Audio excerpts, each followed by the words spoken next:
Welcome everyone!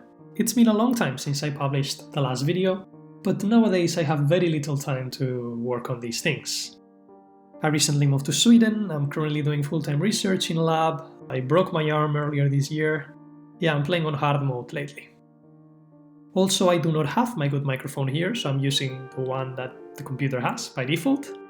But to compensate you guys, I'm doing all the animations in manim this time, so I hope you can appreciate that. Today, I want to introduce you to a project that a couple of friends and I did for a machine learning course. I will talk about something called multi-agent reinforcement learning. However, let's start with the basics first. In other words, good old reinforcement learning. Imagine that you want to create an AI to play chess.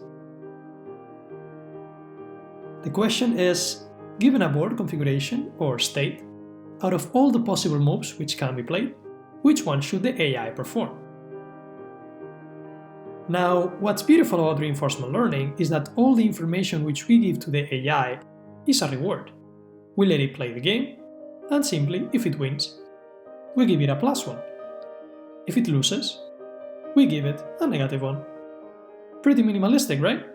It is then up to the AI to learn which moves in each state maximize that reward. Although chess looks cool, I am not here to talk about it. Let me show you the game we came up with. Imagine a map delimited by the boundaries of a square. Inside it, we have some resources at certain locations. Each resource has an area around it which we call the circle of influence. There are also some enforcers whose objective is to extract the resources. However, there is an obstacle, represented by the presence of civilians. Civilians do not like to see how the enforcers steal their resources, so they get mad if they are within the circle of influence when an extraction takes place. Such an extraction is performed by an enforcer moving on top of a resource. One more detail, each enforcer can control up to one civilian. That is, if an enforcer performs an extraction with 3 civilians nearby, only 2 will be mad about it. Let's see this with an example. The resource at the bottom right is to be extracted by an agent moving on top of it.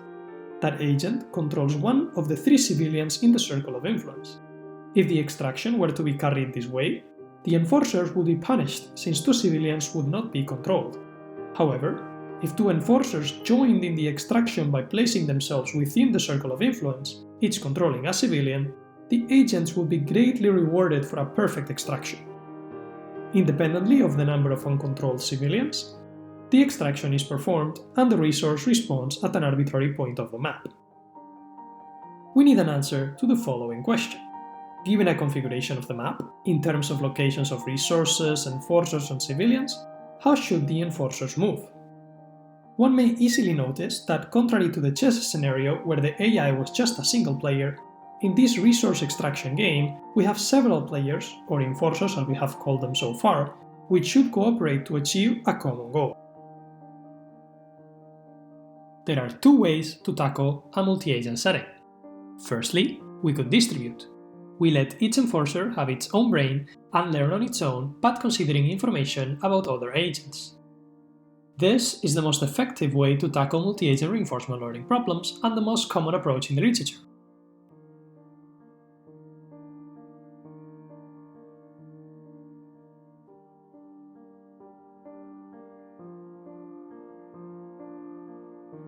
The other way is to centralize. We create a master enforcer which is responsible for all learning and execution of each enforcer. In other words, an action of the master enforcer represents a combination of actions for the enforcers.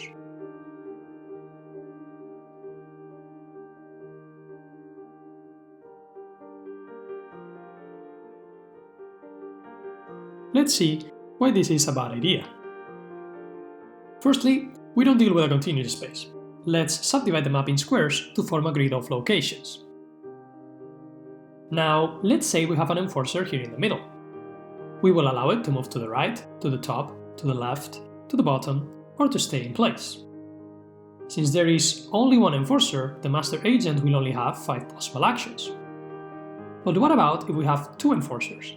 Each of them has 5 actions, so the master agent will have 5 times 5, or 5 to the power of 2, 25 actions. If there are 3 enforcers, the master agent will have 5 to the power of 3, 125 actions.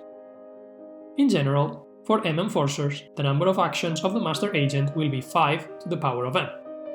This will cause the master agent to have a huge number of possible actions even when m is not that large, since as we just saw, 3 enforcers already create 125 action possibilities. Nonetheless, since we wanted to make use of existing reinforcement learning libraries, we used the centralized approach, and it quote-unquote works for small maps. Now, let's see how the agents will be rewarded for their behavior. Let lowercase and uppercase c denote the number and set of resources, respectively. After each action taken by the master enforcer, it will be rewarded with a default reward, or r sub d. Usually, this is a small negative number to punish the agents for not extracting anything. Then, we check each resource. F of c sub I will output 1 if the ith resource has been extracted in this step, and 0 otherwise. If it has been extracted, we can give a reward for the extraction, which is the addition of 2 terms. R sub e is a positive value accounting for the fact that the reward got extracted. R sub o represents the obstacle term, and it will be defined as minus alpha times the number of uncontrolled civilians, where alpha is a positive constant. Finally, our last ingredient. How does the master enforcer choose an action? In other words, what does its brain look like? Its brain is a special type of neural network called deep Q network.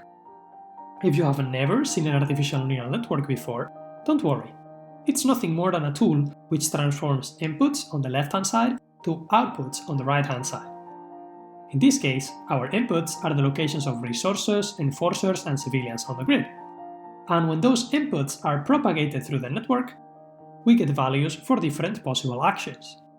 The value is just an indicator of how good a particular action is. How to train the network to obtain correct action values is out of the scope of this video. Let's jump into the first version of the environment with enforcers and resources. Everything seems to go more or less alright, but if you pay close attention, you'll notice that one of the 2 enforcers is not contributing to the task. It is just playing around, collecting a resource once in a while, but nothing more than that. Why does this happen? Well, remember that we give the exact same reward to every enforcer. Therefore, the lazy enforcer is being rewarded for the extractions of the other enforcer, and thus not being encouraged to collaborate at all. The obvious solution to this is to give a different reward to each agent. However, we were playing around and normalizing the network inputs, and that just basically means put every input between 0 and 1, solve the problem. Hyped up with our success, we decided that it was time to bring civilians into the picture, and it was a catastrophe. The deep Q network failed to learn anything. In other words, it could not predict good values for the actions. Why does this happen? Let's recap and think about how we build the deep Q network. Recall that as input we use the locations of resources, enforcers, and civilians. Let's see an example for you to get some perspective into how this looks like. Imagine the following map setting. Firstly, we pass the locations of resources. The first one is at coordinates 1, 3, so we place those into the input vector. We then repeat for the second one. For the enforcer, we do the exact same procedure.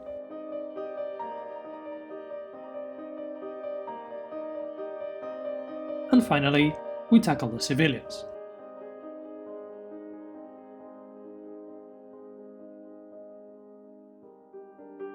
Do you see a problem here? This input vector is pretty large, and it is entirely up to the network to learn to compute the number of civilians within each circle of influence. We would need a huge network and a long training time to make this work, but we had university deadlines and a couple of laptops, so we had to come up with another solution. If you think about it, the network does not need to know the locations of each civilian to solve the problem. As long as it knows how many civilians are within each circle of influence, it should be able to work it out. Hence, we can come up with a simpler input vector as follows.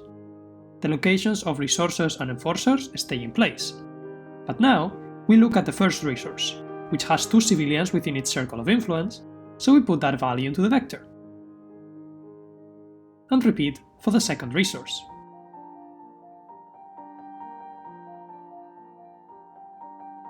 Much simpler, right? Let's see how this turned out. Before we analyze this, I just wanted to quickly mention that even though it may look like an enforcer is not extracting a resource by standing on top of it, the extraction really takes place, but the resource respawns at the exact same place where it was extracted, by pure chance.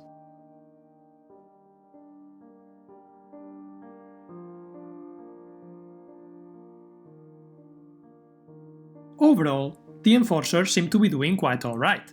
However, there are 2 problems with this version of the environment. Firstly, let's pause right here. The resource on the bottom right should be collected by both enforcers together.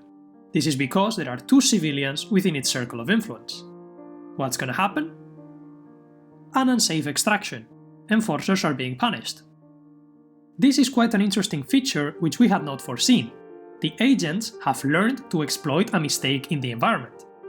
They know that resources respawn, and they also know that based on the current settings, it is very likely that that respawn takes place at a position where they can be extracted safely by only one enforcer.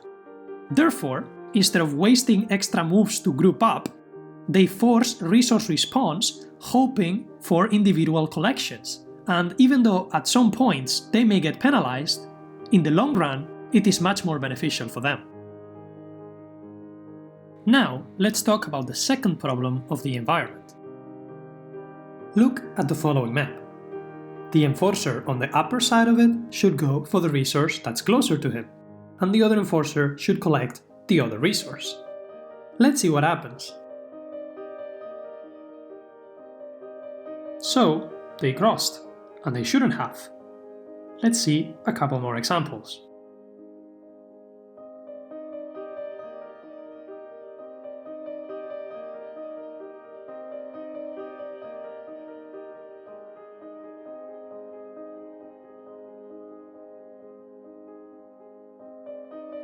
Once the project was already delivered, we came up with a hypothesis together with the course coordinator. If we go back to the map setting which we depicted before, recall that we built an input vector to represent it. However, this map state can also be described if we swap the order of resources, since they are identical. Taking this into account, one can significantly reduce the number of possible map configurations, making learning way easier. Hence, if one doesn't sort the resources, it is up to the network to learn this input symmetry. Now, for the final version of the environment, we disable resource respawn. The game will end once the 2 resources in the map have been collected. This way, ignoring a resource is not optimal since the enforcers will be penalized forever. They must collaborate to collect problematic resources, but split when possible in order to perform faster extractions.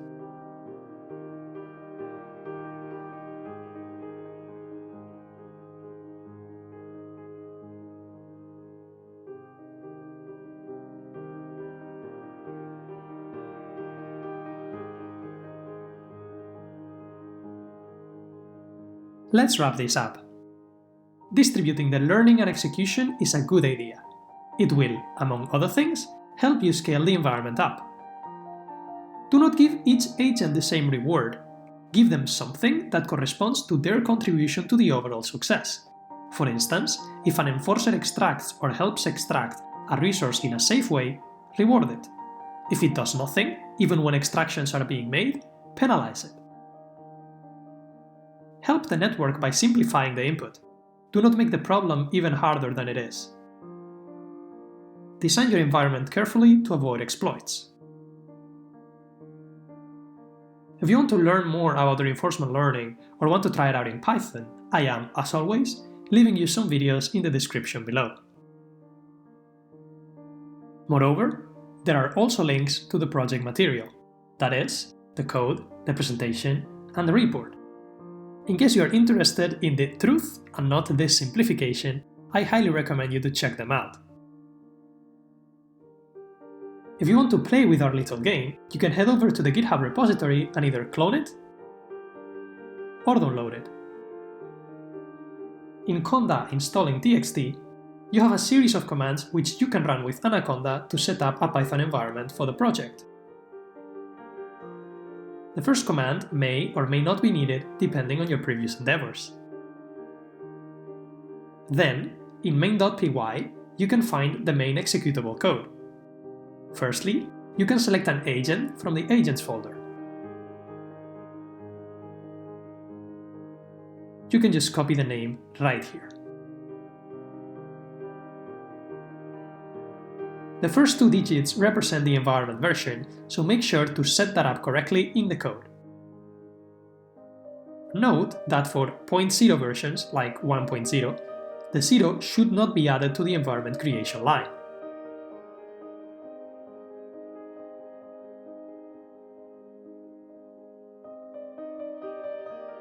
The next digits indicate the grid size. And the ones after that, the sizes of the hidden layers of the deep queue network. The rest are not relevant for now. Then run the file, and after a short time, a Pygame window should pop up.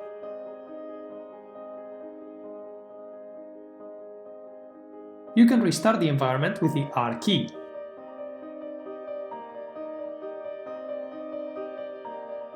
To take a random action, you can press the spacebar. To perform the best action, you can press S. I'll make sure to write all of this down in the README file within the repository. Thank you so much for watching, and see you in the next video.